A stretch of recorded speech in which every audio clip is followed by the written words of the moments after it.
नमस्कार दोस्तों, मैं संजीत कुमार लर्न विद संजीत पे आपका स्वागत करता हूं। दोस्तों, थंबनेल से आपको पता तो लग ही गया होगा कि हम आज मॉडल एक्सिलरी वर्ब पढ़ने वाले हैं, जो कि एग्जाम के पर्पज से भी और कोई किताब पढ़ने, कंप्रीहेंशन पढ़ने, क्लोज टेस्ट बनाने, हर लहजा से बहुत बहुत ज्यादा इम्पोर्टेंट है। तो इसको आप ध्यान से पढ़ना और ज्यादा से ज्यादा लोगों के पास पहुंचाने का कोशिश करना, ताकि वो लोग भी इस चीज को अच्छे से समझ सकें। एकदम आपको ये मैं बेसिक से और अच्छे से समझाऊंगा, साधारण भाषा में, ताकि आपको समझ में आने में कोई दिक्कत ना हो। ठीक है, चलिए शुरू करते हैं। मॉडल एक्सिलरी वर्ब, जिसको हम हेल्पिंग वर्ब भी बोलते हैं, चाहे आप एक्सिलरी वर्ब बोलिए या हेल्पिंग वर्ब बोलिए, दोनों एक ही होता है। अब ये होता क्या है? ये दोस्तों क्या होता है, देखिए, ये वर्ब नहीं होता है, ठीक है, ये हेल्पिंग वर्ब होता है। और वर्ब का मतलब क्या है कि ये मेन वर्ब नहीं होता, जैसे कि खेलना, कूदना, ये सब होता है ना, ये ऐसा नहीं होता है, ये इसके साथ में इस्तेमाल नहीं होता है। ये केवल हेल्प करने के लिए, ये वर्ब के पहले आता है, उसको मदद करने के लिए।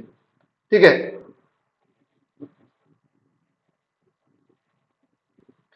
modal auxiliary verbs are only used as helping verb, they are not used as main verb।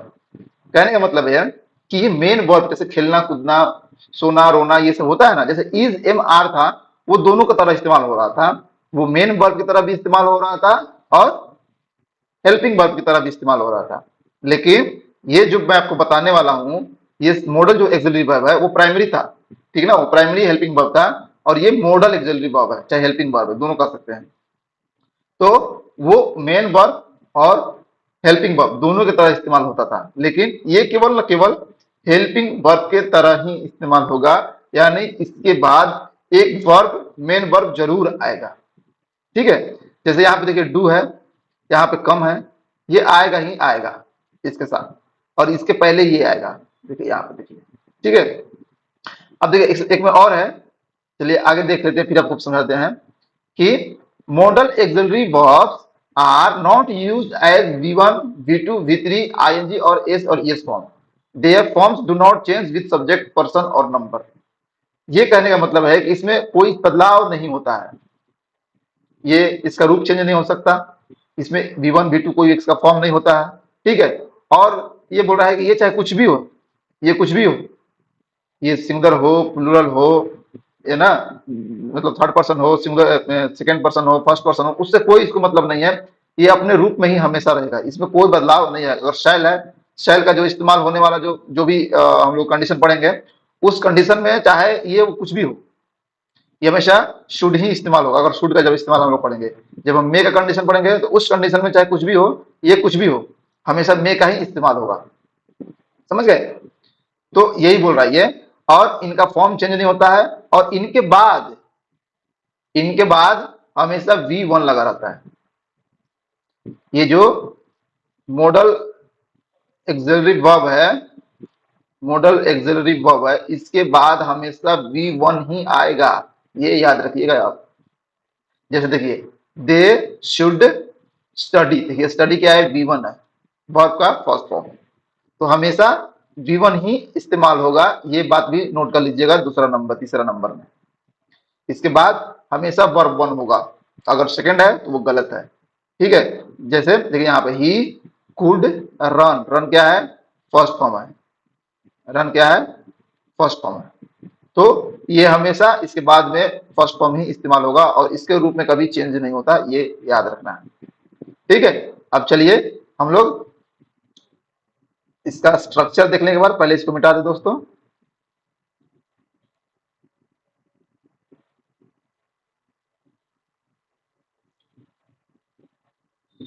ठीक है, चलिए इसको मिटाते हैं और देखते हैं कि इसका स्ट्रक्चर क्या है। देखिए लिखा है यहाँ पे, सब्जेक्ट, ये मॉडल एक्सिलरी वर्ब हो जाएगा, ठीक है। और इसके बाद में क्या आएगा, वर्ब वन आएगा, वर्ब वन ही आएगा तो आएगा, और फिर इसके बाद में ऑब्जेक्ट आएगा। और अगर नॉट आ गया तो यहाँ पे हम लोग बीच में, ये हमेशा नॉट हो गया ना कि हेल्पिंग वर्ब का होता है तो हेल्पिंग वर्ब के बाद नहीं आता है, यहाँ पे आ जाएगा। कहीं भी अगर नॉट किसी भी सेंटेंस को आप पढ़िएगा तो उसमें हेल्पिंग वर्ब के बाद ही नॉट आ जाएगा, अगर हेल्पिंग वर्ब है तो, ठीक है। अगर नहीं है तो फिर वर्ब उनके बाद में आएगा। हालांकि आपको हेल्पिंग वर्ब हमेशा मिल ही जाएगा अगर नॉट आएगा तो, ठीक है। आगे चलें, इसे देखिएगा। पहले सब्जेक्ट, सब्जेक्ट तो आप अच्छे से जान गए सब्जेक्ट का मतलब क्या होता है। फिर मॉडल एक्सिलरी वर्ब हो जाएगा, फिर अगर नॉट होगा तो नॉट आ जाएगा, नहीं तो फिर बी वन आएगा, बी वन ही आएगा तो आएगा। अगर इसके बाद आ रहा है जस्ट तुरंत, इसके बीच में और कुछ नहीं आ रहा है, तो हमेशा ये बी वन ही आएगा, ये याद रखना, ठीक है। फिर इसके बाद में ऑब्जेक्ट, ठीक है। अब आते हैं इंटरेस्टिंग चैप्टर पे कि कौन कौन क्या क्या होता है और इसका इस्तेमाल कैसे होता है, ध्यान से पढ़िएगा, ठीक है। चलिए शुरू करते हैं। वुड का इस्तेमाल पढ़ेंगे हम दोस्तों। पहले वुड का इस्तेमाल ऐसा इस्तेमाल है जो कि आप जिंदगी में बहुत बार इस्तेमाल करते हैं। जब इंग्लिश आप पढ़ना सीखिएगा, बोलिएगा, लिखिएगा, तो वुड का इस्तेमाल बहुत जगह करिएगा। अब देखिए, पहला इस्तेमाल है कि ये पास्ट हैबिट को डिनोट करने के लिए आता है। वुड शोस पास्ट हैबिट्स, ठीक है। पास्ट हैबिट्स, पास्ट हैबिट मतलब जो आपके पीछे की जो आदतें हैं, चाहे अच्छी आदतें हो बुरी आदतें हो, उससे मतलब नहीं है। जो आप पहले कुछ रेगुलर करा करते थे, हैबिट मतलब क्या होता है कि कोई रेगुलर का जो काम करते थे आप पहले, जैसे कि आप पहले 1 साल पहले रोज सुबह में 6 बजे जागा करते थे, वो आपका रेगुलर हैबिट है। रोज आप क्रिकेट खेलने जाते थे, ये भी आपका हैबिट है। रोज आप स्टडी करते थे, रोज फिल्म देखने जाते थे, कुछ भी, तो आपका हैबिट हो जाता है। तो वो पास्ट की हैबिट, जो पीछे वाले जो हैबिट है, उसको बताने के लिए वुड का इस्तेमाल होता है। जैसे यहाँ पे एग्जांपल देखिएगा, he would wake up in in morning, ठीक है। वह सुबह में जगता था या जगा करता था, ठीक है। He would wake up in morning, वह सुबह में जगा करता था या सुबह में जगता था। अब क्या है कि वो रोज सुबह में, उसका लेट नहीं होता, सुबह होते ही वो जग जाता था, तो उसका हैबिट है ना, पास्ट का हैबिट। तो यहाँ पे वुड का इस्तेमाल होगा। या और भी 2-3 तरीके हैं, जैसे जैसे आगे बढ़ेगा ना तो वो भी पास्ट हैबिट बताने के लिए आता है, तो वो भी आप पढ़ोगे। लेकिन एक याद रखो कि ये भी तरीका है, वुड भी एक तरीका है जो आप पास्ट हैबिट शो करेगा, ठीक है। जैसे एक और, दे would play every day here. अब देखिए यहाँ पे हम लोग बोलते हैं ना कि अरे यहाँ लोग रोज आते थे, चाहे रोज खेला करते थे, तो वही है, वे रोज यही खेला करते थे, ठीक है। They would play every day here, they would play, यहाँ पे अगर दोस्त यहाँ पे ये यहाँ पे रहेगा तो और अच्छा रहेगा, they would play here every day, ठीक है। They would play here every day, वे रोज यहीं खेला करते थे, ये भी पास्ट हैबिट बता रहा है, ठीक है। Would shows preferences choices when it comes with rather. एक देखिए रेदर शब्द होता है दोस्तों, जब ये इसके साथ में आता है वुड, तो लगता है कि ये कुछ चॉइस, कुछ पसंद करना चाहता है, कुछ मतलब अपने बारे में बताता है कि मैं ये करना चाहूंगा चाहे वो करना चाहूंगा, ठीक है। जैसे देखिए सेंटेंस में क्या है कि शी वुड रेदर, देखिए वुड के साथ रेदर आ गया ना, यही बोला बता रहे थे। अगर इसके साथ में, अगर वुड के साथ में रेदर आता है तो उसके साथ में दैन भी आएगा। इस बात को आप याद रखिएगा, इस सेंटेंस में भी, हर सेंटेंस में जब भी वुड रेदर आएगा तो उसमें दैन आएगा, जब इस तरह के प्रेफरेंस और चॉइस के बारे में बात करेगा। जैसे आप बोलते हैं ना, अरे उससे दोस्ती करने से अच्छा है कि मैं गांव में ना रहूं, होता है कि नहीं होता है। तो वैसे इस तरह का सेंटेंस को बनाता होता है, तो उसमें क्या है कि दो चीजों में एक चीजों का वो चुनाव कर रहा है कि वो उसका दोस्ती नहीं पसंद कर रहा है, वो क्या पसंद कर रहा है, गांव में नहीं रहना पसंद करेगा। तो वो चॉइस कर रहा है, दोनों चीज में चॉइस कर रहा है। तो वो 2-3-4 चीजें भी हो सकता है, जरूरी नहीं है वो 2 चीजों में चॉइस करे, ठीक है। जैसे she would rather die than marry me, वह मुझसे शादी करने से अच्छा मरना पसंद करेगी। अब सोचो, इतना मेरे से नफरत करती है, वो मेरे से शादी से अच्छा, कि मतलब अगर शादी से किसी तरह करना पड़ जाए तो मरना पसंद करेगी। बताओ, ऐसा कौन करता है? है कि नहीं? तो शी वुड रेदर डाई, ठीक है, वुड के साथ में रेदर आ गया और यहाँ पे देन भी आएगा, ये भी ध्यान रखिएगा, ठीक है। तो she would rather die than marry me, वह मुझसे शादी करने से अच्छा मरना पसंद करेगी। अब देखिए शी वुड रेदर डाई, ये दोनों है ना, ये इसके साथ में मेन चीज आ गया कि आपको क्या पसंद करेगी, वो डाई। तो ये जो मरने वाला है तो यहाँ पे आ जाएगा पहले, जो पसंद करेगी वही आएगा वुड रेदर के साथ में, और जो नहीं करेगी वो देन के बाद में आएगा। ये चीज आप ध्यान में रखना। जैसे एक और देख लो, they would rather study than watching movie, वे लोग पढ़ना पसंद करेंगे, क्या पसंद कर रहे हैं, पसंद, जो पसंद है वुड रेदर के साथ में आएगा। देन, वो जो जो पसंद नहीं है वो देन के साथ में आएगा, ठीक है। तो they would rather die, sorry, they would rather study than watching movie, वे फिल्म देखने से अच्छा पढ़ना पसंद करेंगे। ठीक है, उम्मीद है आपको इस तरह का सेंटेंसेस अच्छा लग रहा होगा, ठीक है। तो चलिए शुरू आगे देखते हैं। Would is used in principle clause of imaginative sentences. अभी प्रिंसिपल क्लॉज क्या होता है दोस्तों? ठीक है, जब दो सेंटेंसेस होते हैं, एक ही में दो सेंटेंसेस एक दूसरे पे निर्भर होते हैं, तो जो प्रिंसिपल जो क्लॉज होता है वो मेन वर्ड होता है, वो पहले वाला वाक्य पे निर्भर नहीं होता है, वो वाक्य खुद में पूरा पूरा होता है। जैसे देखिए कि ये यहाँ पे देखिए कि अगर मैं पक्षी होती, if I were rich he would give him money. देखिए ये he would give him money जो है ना, ये अपने आप में आजाद है, ये इसको जरूरत नहीं है। अगर ये होता कि he would give him money, उसको वो पैसा दे देता, ये सेंटेंस अपने आप में कंप्लीट है। लेकिन अगर ये है कि अगर मैं पक्षी होता, इसका मतलब क्या है, कुछ है उसके, वो अगला वाला सेंटेंस में निर्भर है ना, कि अगर वो पक्षी होता तो क्या।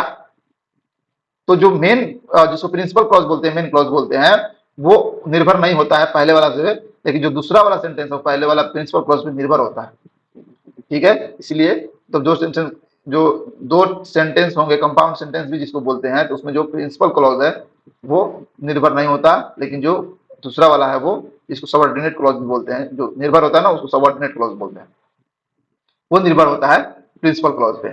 तो ये इमेजिनेटिव सेंटेंस है, मतलब कि वो है नहीं, लेकिन वो सोच रहा है ऐसा कि अगर ये होता तो।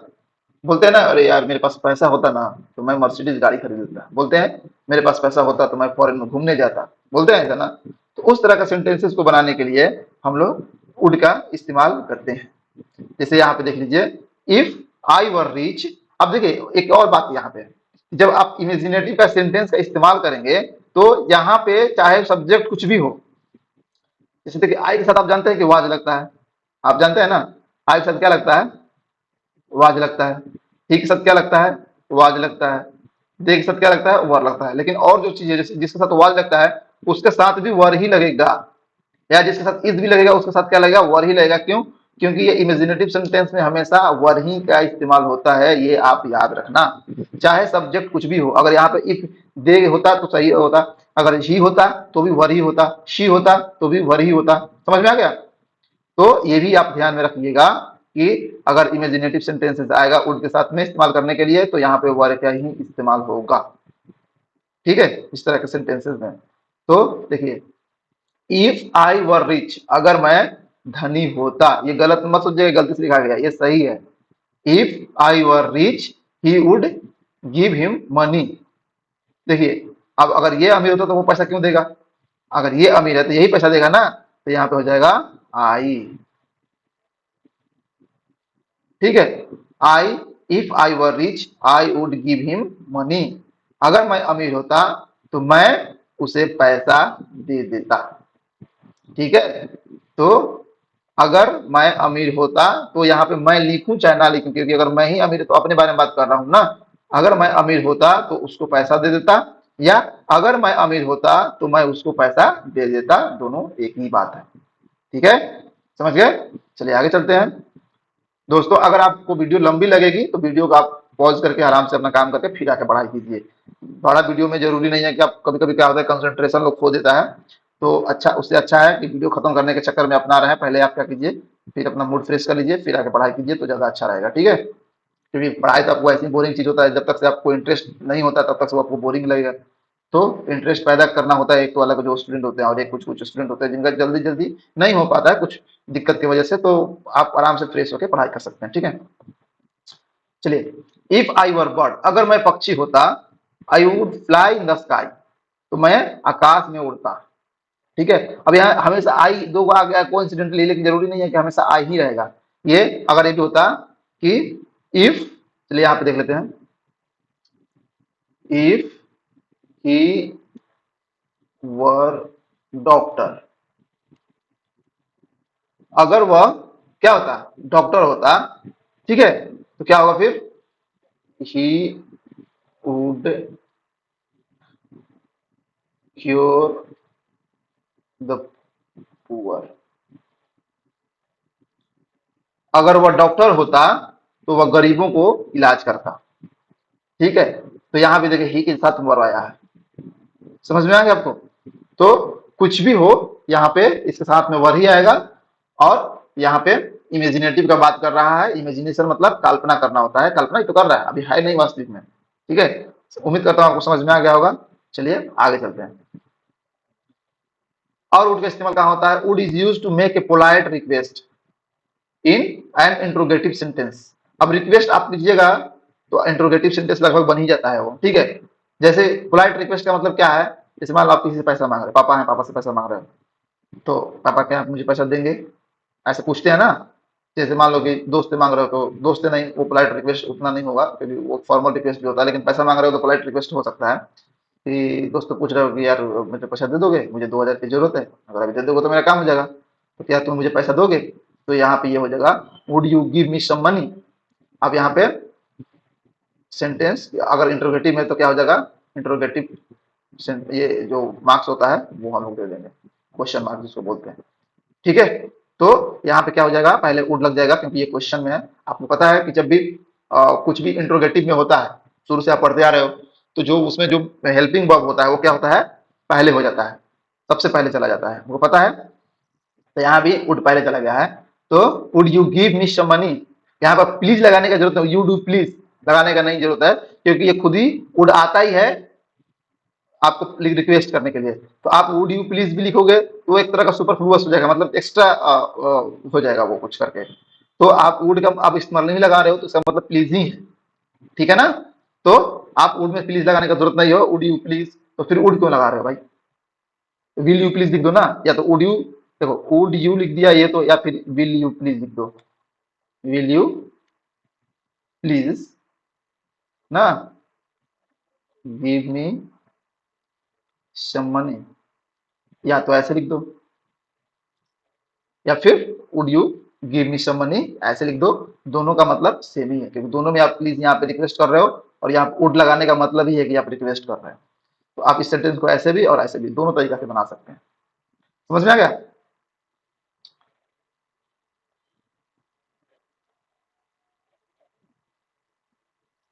चलिए आगे चलते हैं। ठीक है, जैसे वुड यू हेल्प मी, क्या आप मेरी मदद करोगे, करेंगे, चाहे इसमें ये भी लिख सकते हैं, फिर क्या आप कृपया आप मेरी मदद करेंगे। ठीक है, दोनों आप सही से, दोनों सही होगा क्योंकि हिंदी में आप कृपया लगा सकते हैं, कृपया क्या आप मेरी मदद करेंगे, तो वुड यू हेल्प मी ही होगा। ठीक है, या अगर आप उस तरह से बोल रहे हैं कि उसको लगे कि हाँ बंदा रिक्वेस्ट कर रहा है, तो वो भी सही है, कृपया लगाने की जरूरत नहीं है। लेकिन अगर कृपया लगा भी रहे हैं हिंदी में तो कोई दिक्कत नहीं है, लेकिन इंग्लिश में जो बना रहे हो तो वुड ही लगाओगे तो उसका मतलब ही होता है पोलाइट रिक्वेस्ट करने के लिए। ठीक है, चलिए आगे चलते हैं। Would expresses a wish, wish express करने के लिए वुड का इस्तेमाल होता है। ये होता है ना कि अरे यार मैं चाहती हूँ, काश मैं अमीर होता, होता है ना, वो वाला मत कि अगर मैं अमीर होता तो हेल्प करता, वो वाला अलग। ये है कि होता है ना कि काश जैसे आज बारिश होती, होता है ना, चाहे मैं चाहती हूँ कि आज बारिश हो, तो ना, तो वैसा होगा, तो वैसा होगा तो वहां भी वुड का इस्तेमाल होगा। I wish my husband would be here. मान लो करवा चौथ है और उसके हस्बैंड बाहर चले गए हैं, तो वो चाहती है बेचारी कि अगर उसके उस दिन उसके पति वहां पे हो, चाहे बीमार है कोई, मान लो कि मैं बीमार हूँ अभी, और अभी क्यों मैं अकेले हूँ, मैं सोचता कि काश मेरे परिवार मेरे साथ होता, है ना। तो I wish my family would be here, my family would be here.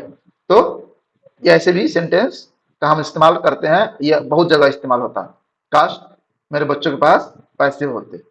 ठीक है, तो इस तरह का सेंटेंस हम जब इस्तेमाल करते हैं, चाहे मैं चाहती हूँ कि मेरे दोस्तों के पास, मेरे बच्चों के पास पैसे हो, तो उसका भी हम लोग इस तरह से बनाएंगे। ठीक है, तो I wish my husband would be here, मैं चाहती हूँ कि मेरे पति यहाँ पे होते। ठीक है, चाहे काश यहाँ पे होते, काश मेरे पति यहाँ पे होते। ठीक है, ये भी कह सकते हैं यहाँ पे। She wish they would pass the examination, वह चाहती है कि वे परीक्षा में पास हो जाए। ये विश के बारे में, तो अगर शी विश, तो शी विश का क्या हो जाएगा, तो वो लोग पास हो जाए एग्जाम में, वो चाहती है। ठीक है, इस तरह का विश बनाने के लिए हम लोग वुड का इस्तेमाल करेंगे। ठीक है, आगे चलें। वुड लाइक टू, ये भी विश का ही बात करता है, लेकिन वुड के साथ में लाइक आता है और टू आता है, ये पूरा का पूरा एक साथ में होता है। ये ना, मैं आज नहीं बोलते हैं कि अरे आज मैं दाल चावल खाना पसंद करूंगा, मैं आज चिकन खाना पसंद करूंगा, ठीक है, मैं आज मटन खाना पसंद करूंगा, बोलते हैं मैं वहां जाना पसंद करूंगा, मैं आज खेलना पसंद करूंगा, मैं आज मूवी देखना पसंद करूंगा। बहुत सारा सेंटेंसेस होता है ना, तो उसको आप वुड लाइक से बना सकते हैं। तो कैसे बनाएंगे? मैं शिक्षक बनना पसंद करूंगा, पूछता है ना कि आप क्या बनना पसंद करोगे, तो मैं शिक्षक बनना पसंद करूंगा, तो I would like to be a teacher. ठीक है, अब ये भी हो सकता है कि जैसे मैंने आपको बोला कि आप क्या बनना पसंद करोगे, तो इसको बनाना होगा, क्या बनाएंगे हम लोग? व्हाट, अब देखिए वुड है ना, तो ये पहले आ जाएगा, would you like to be, what would you like to be, आप क्या बनना पसंद करोगे? तो I would like to be a teacher. ठीक है, एक बात बता दूं दोस्तों, अगर आप इंट्रोगेटिव सेंटेंस पढ़े हुए हैं पहले का, तो आपको इन जितना आपको मॉडल एक्सिलरी वर्ब मैं आगे पढ़ाऊंगा या अभी पढ़ा रहा हूं, ये सारा का सारा, तो अगर निगेटिव बनाना हो तो निगेटिव जैसे पहले बनाया है वैसे बनेगा, और अगर इंट्रोगेटिव बनाना हो तो इंट्रोगेटिव में जैसे आपको बताया हो कि पहले आ जाता है अगर जिसका यस और नो वाला होता है, और अगर क्वेश्चन वाला होता है जैसे कि जिसका आंसर यस और नो, जैसे कि यहाँ पे what would you like to be, इसका आंसर आप यस और नो में नहीं दोगे ना, इसका कुछ बोलोगे आप, तो ये डब्ल्यू एच फैमिली बोलते हैं इसको, डब्ल्यू एच फैमिली में तो सबसे पहले वो आएगा, इसके बाद में इंट्रोगेटिव सेंटेंस आएगा, जो जो भी उसमें मॉडल एक्सिलरी वर्ब है, चाहे वर्ब है जो भी है, हेल्पिंग वर्ब वो आएगा, इसके बाद में सब्जेक्ट और बाकी सब आते हैं। ठीक है, तो इस बात को आप ध्यान में रखे होंगे। अगर आप नहीं पढ़े हैं पीछे का, तो एक बार जाके आप प्लीज पढ़ लो, आप प्ले लिस्ट में आपको लास्ट में दे दूंगा। ठीक है, या यहाँ भी आई बटन पे आप क्लिक करके देख सकते हो, वहां भी आप मिलेगा आपको, तो जाके पहले आप परीक्षा का सारा पढ़ लीजिए, इसके बाद में इसको आगे पढ़िएगा तो अच्छा रहेगा, क्योंकि कुछ कुछ चीजें ऐसी होती है जो कि फंस जाता है, तो बेसिक से जानना बहुत जरूरी होता है। ठीक है ना, चलिए शुरू करते हैं हम लोग आगे।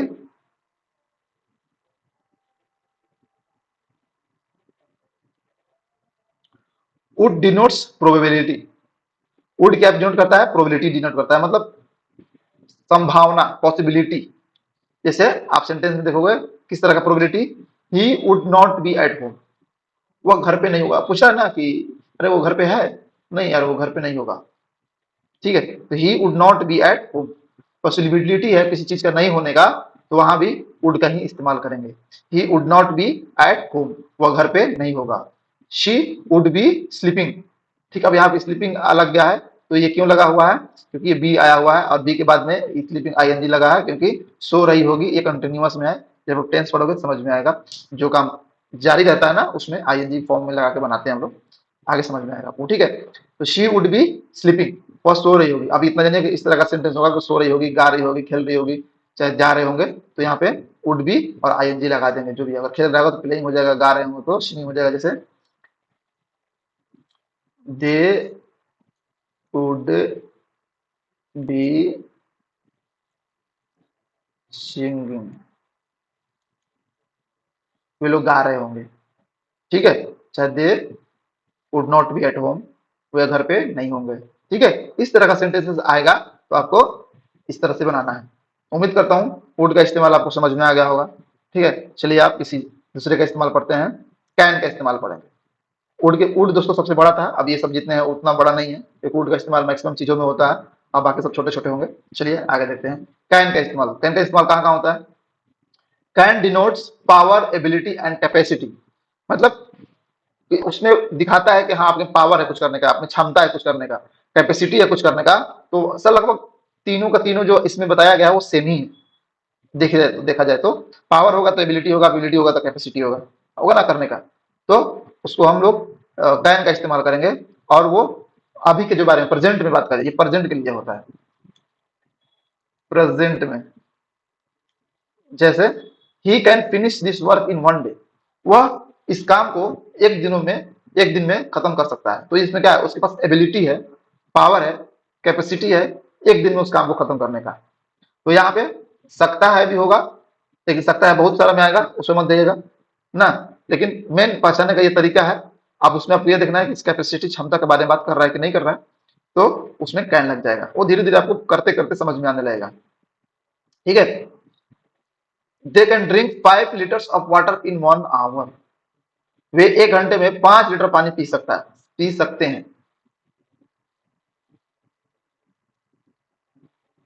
सकते हैं। They can drink 5 litres of water in 1 hour. वे 1 घंटे में 5 लीटर पानी पी सकते हैं, उनका ये कैपेसिटी है, क्षमता है पीने का। ठीक है ना। तो इस तरह के जो सेंटेंसेस आएंगे उसमें कैन का इस्तेमाल हम लोग करते हैं। ठीक है, समझ में आ गया आपको।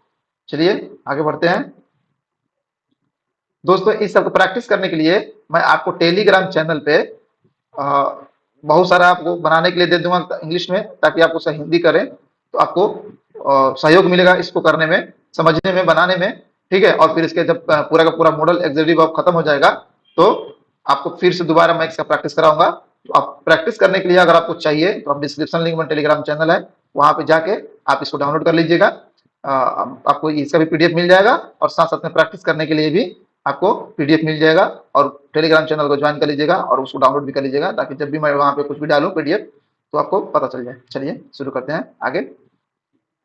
Can is also use for taking और गिविंग परमिशन। आप देखिए, आप गिविंग का परमिशन के बारे में जानते हैं कि कैन का इस्तेमाल होता है, लेकिन टेकिंग परमिशन के लिए भी होता है। आप लोग अगर पढ़े होंगे तो आप लोग जानते होंगे कि जो परमिशन लेने के लिए जब होता है तो मे का इस्तेमाल होता है। आप पढ़े होंगे, लेकिन मे का इस्तेमाल तो होता ही है, लेकिन वो अलग सेंस में होता है। लेकिन टेक का इस्तेमाल वो अलग सेंस में होता है। ठीक है। अब टेक का इस्तेमाल कहाँ होता है कि वो नॉन फॉर्मल होता है। मतलब जैसे आप दोस्तों से बात कर रहे हो, तो दोस्तों से चल मान लो कि अरे यार तुम्हारा गाड़ी ले सकता हूँ, तो वहां पे रिक्वेस्ट आप नहीं कर रहे हैं, बस पूछ रहे हैं उससे। नहीं भी देगा तो छीन लोगे ना चाबी। नहीं देगा, कैसे नहीं देगा। एक बार पूछ लिए, नहीं दिया, फिर भी चाबी दो। ठीक है, चाहे कहीं घूमने जा रहे हो तो मैं भी चल सकता हूँ तुम्हारे साथ, तो वो रिक्वेस्ट नहीं कर रहा है, बस पूछ रहा है। तो पूछना और रिक्वेस्ट करना दोनों में अंतर होता है कि क्या मैं आपके साथ चल सकता हूँ, तो वो रिक्वेस्ट हो गया।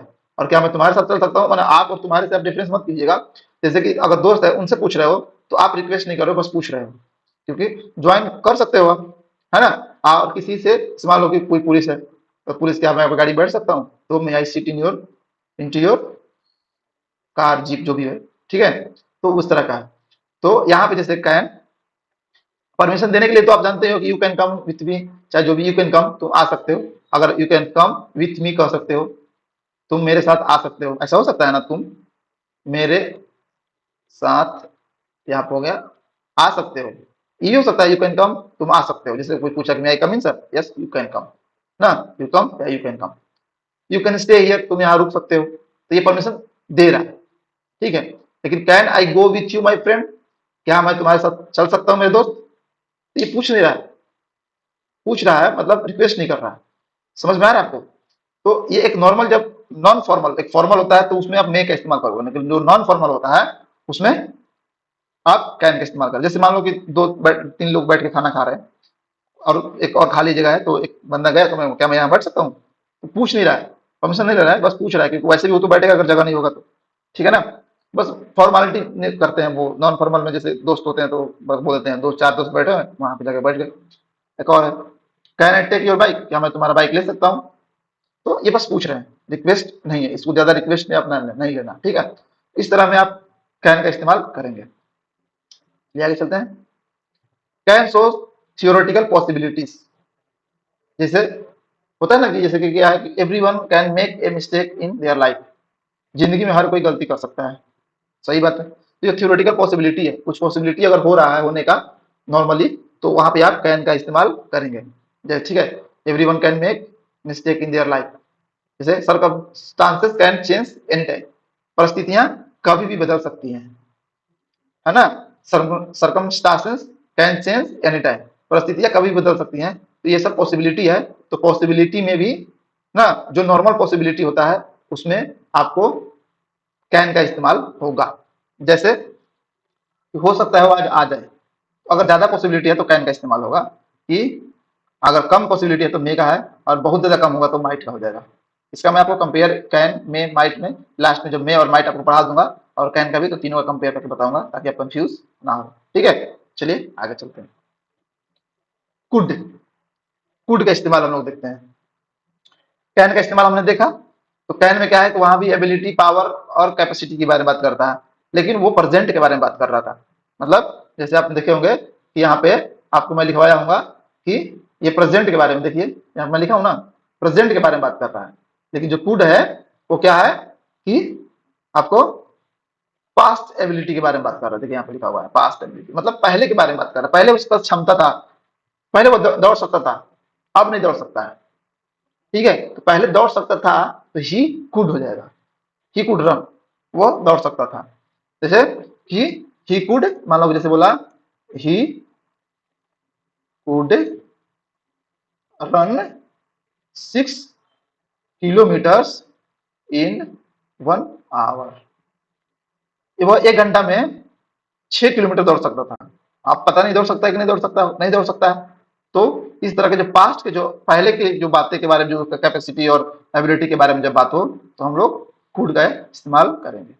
ठीक है, और एग्जांपल देख लेते हैं। ही कुड फिनिश, वही है जो सेंटेंस ना जो उसमें बताया था ना कि वो जैसे कि he can finish that work in a day, वो 1 दिनों में काम खत्म कर सकता है। अब बस वहां पे he could finish that work in a day, वो 1 दिनों में काम कर सकता था, हो जाएगा। सेम ही है सेंटेंस दोनों का, बस कुड लगा दिए, कैन लगा तो अभी का, और कुड लगा तो बाद का। समझ गए होंगे आप तो। चलिए आगे बढ़ते हैं। पहले इसको बढ़ने से पहले इसको मिटा दो, है ना।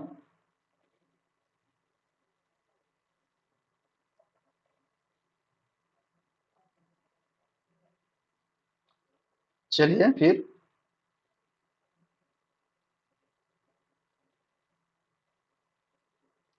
could is used to show remote possibility, कम संभावना को बताने के लिए कुड का इस्तेमाल हो सकता है। जैसे कम संभावना का मतलब क्या होता है, बहुत कम जो संभावना होता है, तो वहां भी कुड का इस्तेमाल हो सकता है। जैसे there could be gold in your old home, जैसे होता है ना पुराना दादा बाप का जमीन होता, पहले लोग मिट्टी का घर होता था, तो उसमें चोरों से बचने के लिए क्या करते थे कि वो दीवार में ही सोना, कोई पैसा या गहना दीवार में खोद के और उसमें डाल के और बंद कर देते थे, ताकि चोर आके चोरी ना करे। क्योंकि पहले आते थे तो पूरा लूट के ले जाते थे, गाँव का गाँव, पूरा बंदूक बंदूक लेके आते थे। अगर आप गाँव के होंगे तो आपको पता होगा, आपके मतलब पापा मम्मी आपको बताते होंगे, आप खुद उस समय का आपको कुछ होश आवास होगा, हमारे एज के होंगे तो आपको पता होगा। तो उसमें क्या है कि लोग क्या करते थे, सोना को घर में छुपा के रखते थे। तो वही बोल रहा है कि हो सकता है कि तुम्हारे पुराने घर में सोना हो सकता है, क्योंकि तो हो सकता है टूटेगा तो उसमें कुछ मिल जाए। हम लोग का भी घर टूट रहा था तो हम लोग सोच रहे थे कुछ मिल जाए, दादा दादी कुछ या परदादा परदादी हमारे कुछ इसमें रख गए हों, लेकिन कुछ नहीं मिला है। ठीक है, there could be water in this desert. अब डिजर्ट है तो डिजर्ट में वाटर होने का चांस कितना होता है बताओ, बहुत कम। डिजर्ट मतलब मरुस्थल, मरुस्थल में पानी मिलने का चांस कहाँ होता है, लेकिन अब कम चांसेस है, हो सकता है कहीं मिल भी जाए, क्या पता। तो इस मरुस्थल में पानी हो सकता है, चांस कम है, लेकिन पॉसिबिलिटी में आप इसमें कोड लगा के बना सकते हैं। ठीक है ना, कुछ भी पॉसिबिलिटी है ना। जैसे देयर कुड बी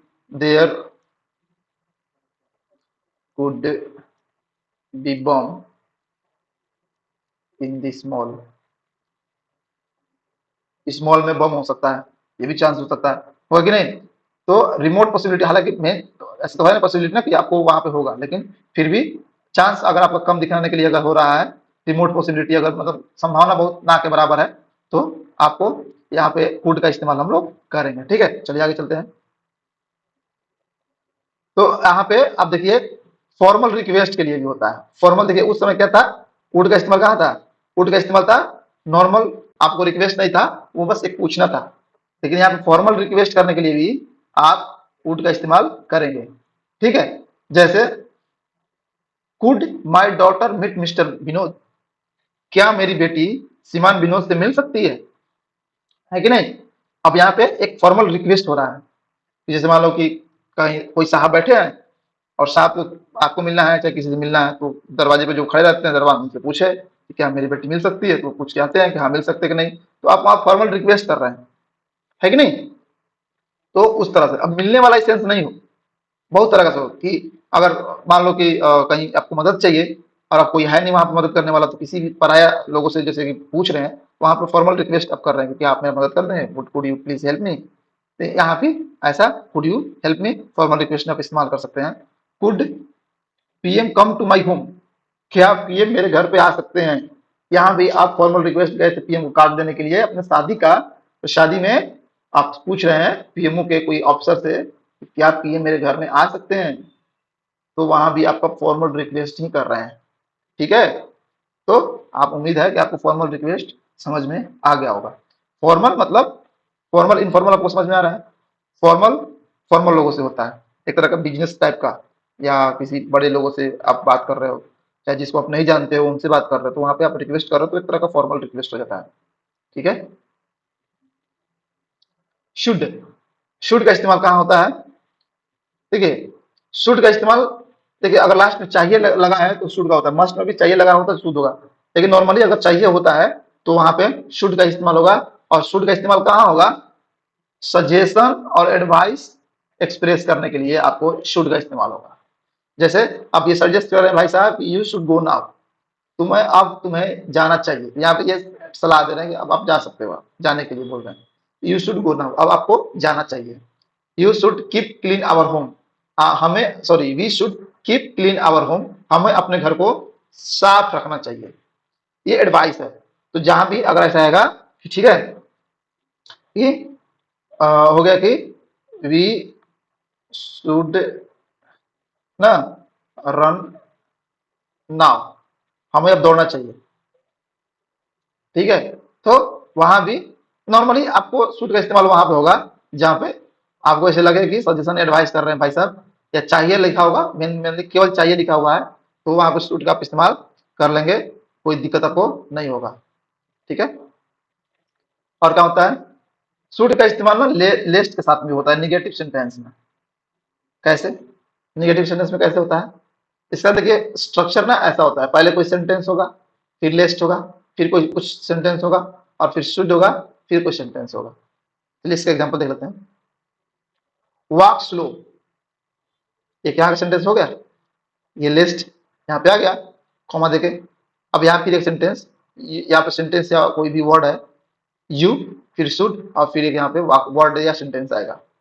जैसे walk slow लेस्ट you should fall down, धीरे चलो कहीं गिर ना जाओ। इस तरह का सेंटेंस आप बनाते हैं ना, अरे धीरे चलो कहीं गिर ना जाओ, चाहे ना, चाहे पढ़ लो नहीं तो फेल हो जाओगे, कहीं फेल ना हो जाए, ऐसा बोलते हैं ना? नहीं बोलते हैं? बहुत सारा ये रोजमर्रा के सेंटेंस में आता है, इसीलिए बोल रहे थे मॉडल एक्सिलरी वर्ब बहुत जरूरी है, इसलिए ध्यान से आप पढ़ो। ठीक है। ये जितना मॉडल एक्सिलरी वर्ब आएगा आपको इस्तेमाल करने के लिए जिंदगी में ही आएगा। ठीक है। तो शुड का इस्तेमाल कहाँ होता है? कि आप अगर कोई सलाह निगेटिव सेंटेंस में अगर नेगेटिव सेंटेंस में अगर कुछ ऐसा आ रहा है लेस्ट के साथ, तो यहाँ पे इस्तेमाल होगा शुड का। जैसे वॉक स्लो फास्ट ड्राइव, जैसे यहाँ पे लिखा है drive fast लेस्ट you miss the train, जल्दी चलो, जल्दी यहाँ पे चलो होगा, कहीं ट्रेन न छूट जाए। बोलते हैं ना, इस तरह का जब सेंटेंस आएगा तो ड्राइव फास्ट लेस्ट यू, अब जो यू शुड, यहाँ पर शुड छूट गया दोस्तों, यू शुड यहाँ पे होगा मिस द ट्रेन, है ना?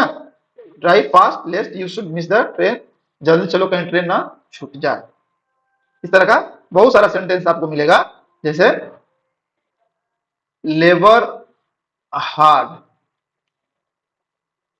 ठीक है, लेस्ट यू शुड फेल, मेहनत करो ज्यादा, labour hard लेस्ट you should fail, कहीं फेल ना हो जाओ, है ना? इस तरह का सेंटेंस जब बनाना होगा तो हम लोग ऐसे बनाएंगे।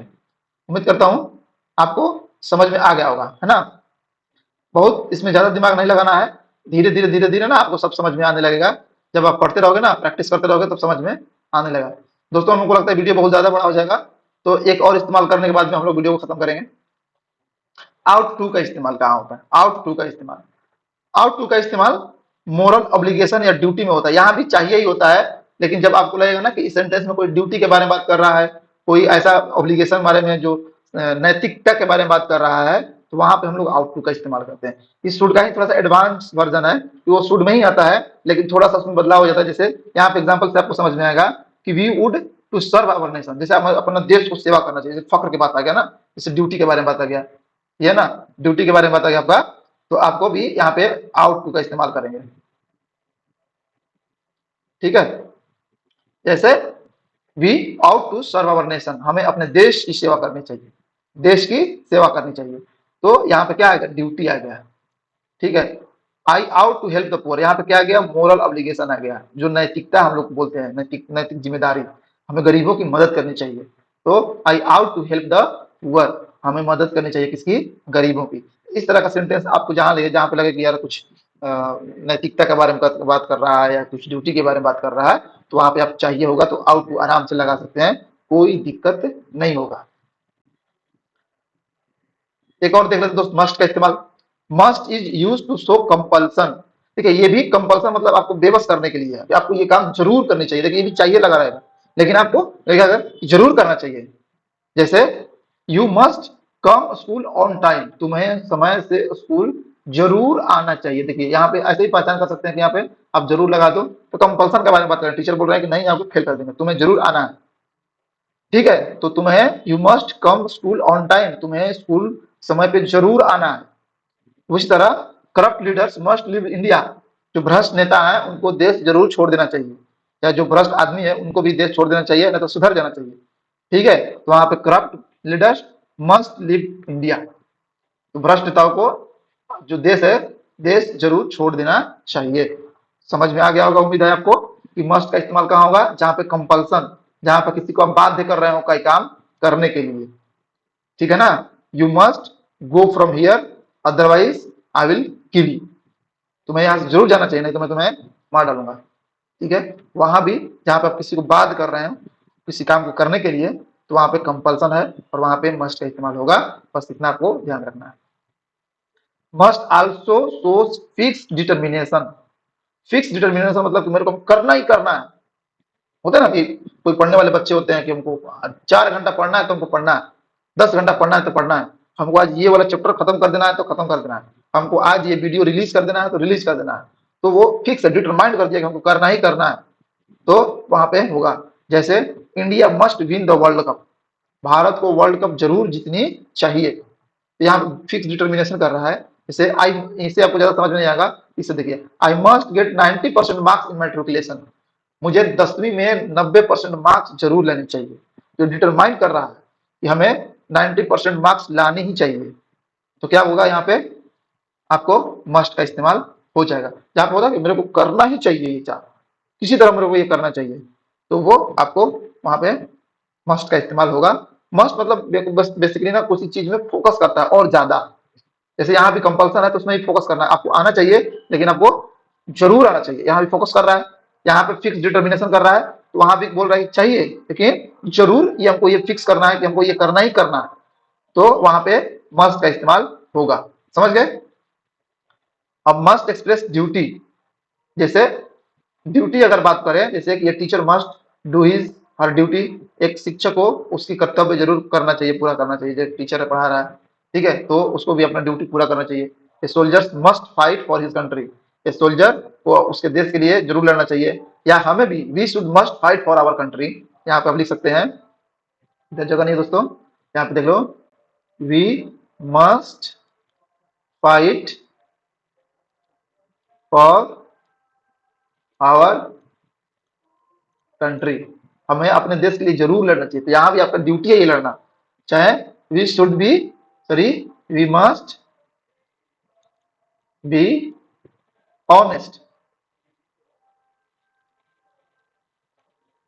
फॉर आवर कंट्री, हमें अपने देश के लिए ईमानदार होना चाहिए।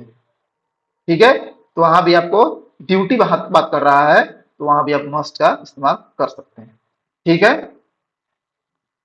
दोस्तों, वीडियो खत्म हुआ लेकिन अभी मॉडल एक्सिलरी वर्ब खत्म नहीं हुआ, अभी और बहुत सारा मॉडल एक्सिलरी वर्ब बाकी है जो इंपॉर्टेंट है एग्जाम के पर्पज से भी, और जिस पर्पज से अभी हम लोग पढ़ाई कर रहे हैं उसके लिए भी अभी मॉडल एक्सिलरी बहुत इंपॉर्टेंट है। तो आप अगला वीडियो का इंतजार कीजिएगा, 1-2 दिन में आएगा, मंगलवार को या बुधवार को, तो उसको आप वीडियो आ जाए उसके लिए आप प्लीज शेयर कर दीजिएगा और सब्सक्राइब कर दीजिएगा और बेल आइकन को भी क्लिक कर दीजिएगा, ताकि जब वीडियो आपको पहुंचे तो आपको मिले। और कमेंट में बताइएगा कि आपको वीडियो कैसा लगा, अगर अच्छा लगा तो लाइक कीजिएगा, नहीं लगेगा तो डिसलाइक कीजिए, और डिसलाइक करके कमेंट बॉक्स में बताइए और इसमें मैं क्या इंप्रूवमेंट कर सकता था या आपको पसंद क्यों नहीं आया। ठीक है दोस्तों, नमस्कार।